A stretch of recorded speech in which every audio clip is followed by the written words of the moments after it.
Hey guys, MK Magic. My camera's crooked.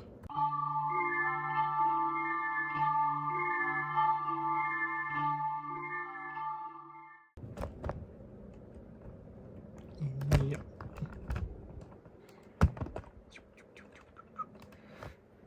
Better? Kinda? Cool. Hey guys, MK Magic back with another tutorial. Different environment this time, cause why not? So, today, teaching routine I came up with called Armada. This was, so I know, talked about in other videos, my magic notebook, I was empty. In a different video, I said I finally put something. That's this trick. So, gonna talk about it, performance, all that stuff. So, let's get into it. Okay, changing camera views for just a second, then I'm gonna go back to the couch and teach the rest of it, but gonna do the performance real quick. You'll probably be able to figure out how it works in the performance, because this isn't really built for camera. This is built for Street Magic group settings. I wouldn't recommend doing this one-on-one, but you can. I recommend doing it with a group of people, at least 2. But so to start out, I'm going to make a prediction. And if I had someone here, I'd have them hold that. They wouldn't look at it, but they're gonna hold that. We're gonna put it there, and no one's gonna touch it.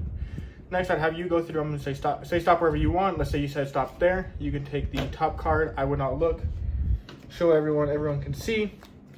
And here I go into like a spiel of kind of whatever I wanted. So the one I usually go to is there's a famous magician named Rene Levant. He's known as the one-handed magician, and he has this thing where he says, "No puede hacer más, no se puede hacer más lento." Yeah, no se puede hacer más lento. Sorry, I had to remember for a second. But that Spanish, and it basically translates to I cannot do it any slower. So I'm gonna try to do that in this. So we're gonna take your card and I'm very slowly just gonna place it in as fairly as I possibly can. And just to make sure I'm not cheating or anything, so we can take the top one. That's not your card. That's not your card either, right? So put your hand out, and I'd have you put your hand out. And I'd give you the deck, and you can mix up as much as you want. You can do whatever, anything you wanted with that deck of cards. And I'm gonna stand way over here now, and I'm just gonna be entirely out of the way. Shuffle it, and I say your card out loud. Say it out loud. Your card's gone, look for it. And they can look through the cards. And look, and their card's not in here anymore. So, all right, I'm gonna make a prediction. And you, sir, you've been holding on to it the entire time. Show everyone the card you've been holding since the beginning. And it's their card. So let's get into it. All right, back to the couch. So I'm gonna talk about this in kind of separate sections, maybe 3. First, gonna go through the mechanics of the tricks, and then gonna go through the psychology, and like performance style, as well as why I created, what inspired me to create this and this routine. So first, you need a duplicate card. So in my case, I have 4 spades. Oh, also using the first Playing Cards Bicycle Collab, the Black Edition, for those who are wanting to get them. But have 2 4 spades. So I'm gonna put one of them on top of the deck and the other one in the middle. Doesn't exactly matter where. So, and I can shuffle the deck as much as I want beforehand, as long as I don't show that top card. Well, I keep that top card in the same spot.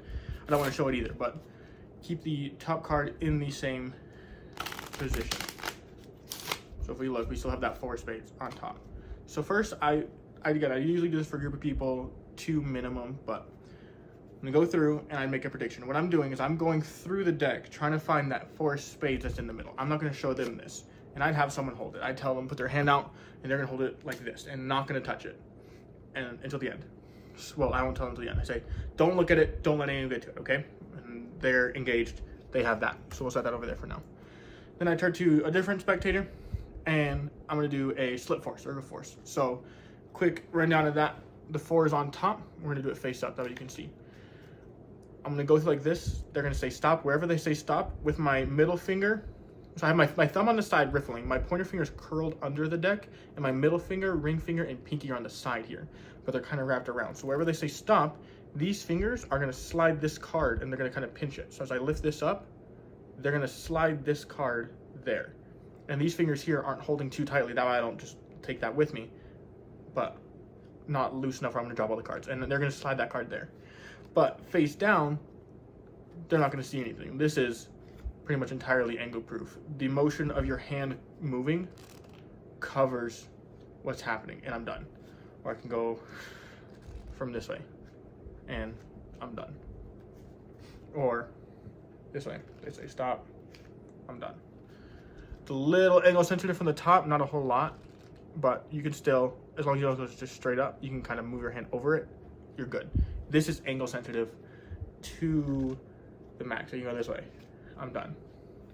The four's there. And usually what I do, I wouldn't have them take the card just because I need it. You can have them take it, but don't, make sure you don't see it, and they're gonna hand it back to you or whatever, you're gonna take it. So I'm usually gonna take it, I'm gonna show it to everyone, and I'm not gonna look. And then I'm gonna go into my little spiel. You can talk about whatever you want. I usually say that René Levin one, and because it's a famous quote from one of his acts, I cannot do it, or it cannot be done any slower. No se puede hacer más lento. And during that, I'm gonna I'm gonna be moving around like this with my hands, kind of be animated throughout this, and I'm gonna execute a top change, like this. So the patter and the talking and the spiel is to distract them from the top change and to make it even more visible. And all the top changes is I'm switching. So with this one, I push out here, I put this on top, my thumb's gonna pull this back as these fingers kind of pull this one here. So now I don't have the 4 anymore, the 4 is here, but they don't know that. Keep this face down. I don't wanna be displaying this or wave too big and show it. After I finish my spiel, I'm gonna put it here. They can too, as long as they don't turn it over, they can push it in the deck. And then from here, you have a choice. You can either go in, your cards on the top, not on the bottom. You don't have to do that. It's a little extra. I'll talk about that in a little bit in more detail. But now I'm gonna show the bottom, and you kind of have to, and I'll explain why. So we're gonna execute, I don't remember what this is called. It's kind of like the first move of clip shift, if you guys know that. But with some of my thumb, my middle finger, ring finger, and pinky are together, my thumb's at the bottom, my pointer finger is curled in again on the deck.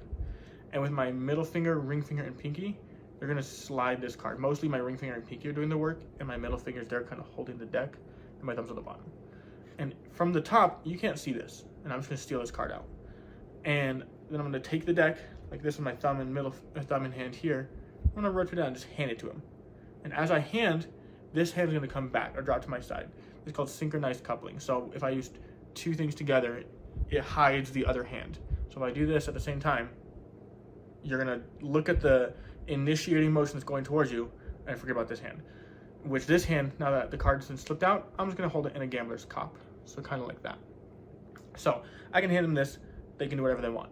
This hand, I'm gonna get this card in my front pocket, in my back pocket. I need it out of the way, I need it gone. Doesn't matter where you put it, get it there. My thing's like, okay, I'm gonna stand over here, put my hands in my pockets, I'm out of the way. That's one way you can do it. So they're holding the deck, you can tell them shuffle. That's it. I was gonna sneeze. So you can tell them shuffle, whatever you want. They can just hold it if they want. I'd say, okay, build a little bit of time. Draw some time from when you hand them the deck and when you make the card disappear. Because if it's too close, they're gonna be able to retrace it. You just took the card before you handed it to me. So we want to be able to hide that. So I'll hand them the deck and say, okay, you picked a card at the beginning. You can shuffle as much as you want, whatever. You picked the card at the beginning. What was your card? And they say, all right, snap, your card's gone. Look for it. They look. They can show everyone. Their card's gone. I say, okay, are you sure? Look again. If you want to, you can. And they can look again. Build suspense. And I point, you've been holding that card the entire time to the other spectator. Show everyone what it is for the first time. And they see it and they freak out and you finish clean because the other card's in your pocket. And that's the mechanics. So now we're gonna get into some other stuff. So I'm gonna get into some of the psychology behind different aspects of it. So this trick is very well structured, or routine, whatever you want to call it, because it comes full circle. You show them where you're gonna end, but you don't tell them, hey, we're gonna finish there. Hold this, and they kind of forget about it. But they're engaged, so they're not gonna be distracted or whatever, or do other things, because they're engaged. They're part of the trick. They're holding that card. And then the other person, they say stop. They pick the card. And again, in this, you want to be distracting them, engage them. When you're talking to them, look at their eyes. And instinctively, if you make eye contact with someone, they're more likely to make eye contact with you back. And if they're watching your eyes, they're not watching your hands when you do the top change. Especially don't hold it way up here. And then you're doing a top change. I'm just doing this for the camera. Hold it kind of lower or whatever, waist level, whatever you work. This trick does work better standing up than sitting down. Execute your top change, slide it in the deck, and then go. Subtlety of, you don't want to, so I said you can, but you don't have to show the top card, which you just do a double lift because the 4 is on top. So top card, and then the bottom card I can show like this. You don't necessarily want to do this, but it does help, and I'll explain what I mean. This kind of overproves. They just saw you put the card in the deck, and if you say, oh, it's not on top, not on the bottom, it's a little fishy. But it does get you in the position where you have the deck face up. That's one perk. I don't know if I do it all the time, but it is a little unnatural. Like, you just saw it go in, why would it be on top or the bottom type of thing. So you got to stay in continuity with the storyline. So if you just put it in the deck, it's like, okay. So what I'm going to do is take the deck. I'm going to hand it to you. You can just do it that way. I was just fiddling with the deck kind of nonchalantly, kind of. Which, okay, if I put the card in or whatever, I just kind of take it back and forth until I'm here. Then you can do the steal and then hand him the deck. One thing with the steal and handling, you don't want to just take the deck and then hand it that way. That looks a little fishy. Go with the motion. So if I just kind of rotate out and I hand, I can continue the motion as I'm handing, rather than stealing it this way and then having to go through. There's a little bit of a stop there, you see. So everything has to be one fluid motion, makes it a little less suspicious. And then again, drop your arms together. Like when you do this, pull this arm back, they're going to focus more on this, not on this. The bigger movement covers the small movement. So there's that. A lot of people saying, okay, I know a lot of people are probably thinking, why not just do a diagonal palm shift? And this is where I'm going to kind of get into my process of coming up with this and why I wanted to do it this way. So a lot of people do diagonal palm shift, where you just steal it out this way, and then you hand it the deck. Same premise, and then you can put it in your pocket. Same kind of premise. But I use the diagonal palm shift a lot, and I wanted to use something different in this. And just, just to be unique. I heard Danny Goldsmith say he doesn't have a favorite move or trick, because if he has a favorite, let's say he thinks snap change is his favorite, he's gonna be doing that every reveal. Like, why would you do something that's not like your favorite? So he's gonna be doing that every time he reveals something. That's why he does all of them equally. He likes them all equally. That way he can switch in between and not just get zoned in on just one and use one all the time. And I kind of like that. So break from diagonal palm shift. Also, if you do that at diagonal palm shift, it takes away two other things. One, you don't do the top change. So they pick the card, they show it diagonal palm shift, or DPS for short, give them the deck, and then you got to get rid of this. It feels a little dirtier than the other way, where you wouldn't have to do the top change to get rid of it. But you also, they can't push the card in. Yes, this way they can't see the card, but I can do this. I can set the deck down on the table or something, or a counter, and they can push it in. It's a lot more free. Anytime you can get something in the spectator's hands, do so. It's so much more fooling, more freeing. It gets better reaction. So they can put the card in the deck. They're sure of it going in there. No funny business. And that's one thing I like about this specific method, is if you switch the card, you can steal it that way, and then have their card that they thought they pushed into the deck when they really pushed a different one. So I like the freedom. I like the freedom in the spectator's hand, the freedom of choice there. And then next, so you hand them the deck. They're all focused on it. And I say, okay. And I'll point. You mixed up that deck. And if I point there, they're going to look there. Or say, hold that. I don't want to touch it. Whatever pattern I'm going to use. So you picked a card. And I'm still going to direct attention away from myself. That way I can hide this better in my pocket. Again, this works better standing up than sitting down. But so, okay, I'm going to hand you the deck. I'm going to stay over here. I'm going to be out of the way and put both my hands in my pockets. So mix it up as much as you want. That works too. And everyone's going to be focusing on the deck over there. No one's looking at me because, again, they don't know where the trick's going, even though I've told them where it's going from the beginning. The card that the guy's holding, or girl, or whatever, whoever you're performing for. Alien, I don't care. But, okay, they're holding the deck, and then I don't touch the deck again after this. Say, what was your card? It's gone. Look for it. And then they're looking through. If you want, you have to do it a second time and build suspense. You don't necessarily have to, because if it's not in there, a lot of times they make the connection that the first guy's holding the reveal. So you don't want to, if they're not making that connection, you can have them do it a second time, no problem. But if you're gonna have them do it a second time, but they've already figured out that that's where it is, they've jumped the gun, and it's adding an extra step you don't need. But if they haven't, you could do it a second time, just be like, are you sure? And then they look through, it's not there. And then you reveal, okay, you've been holding this card the whole time, show everyone. And it's great. I kind of wanted to create this trick. I got the idea, I was looking at 2 8 of spades, I believe.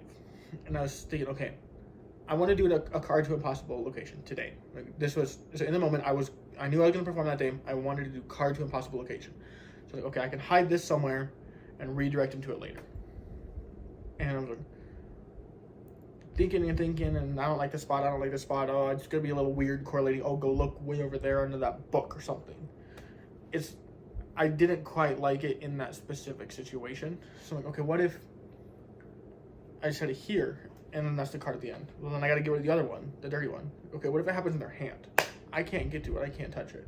And just kind of went from there of possible ways to do that. So be able to force the card, clean it up where they can look through the deck, can't find it, and it ends up there. Another reason I use the slip force, you can use any force you want, but with the slip force, it's really easy to just go to here and then show them the card.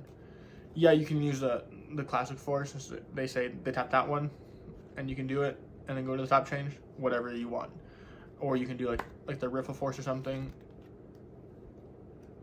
and then do it, whatever force you want. That'll get you in that position where you can show the card and then go into the top change. I just personally use the slip force in that one. But yeah, that's pretty much it. Named this trick Armada because it was the first word that came to my mind.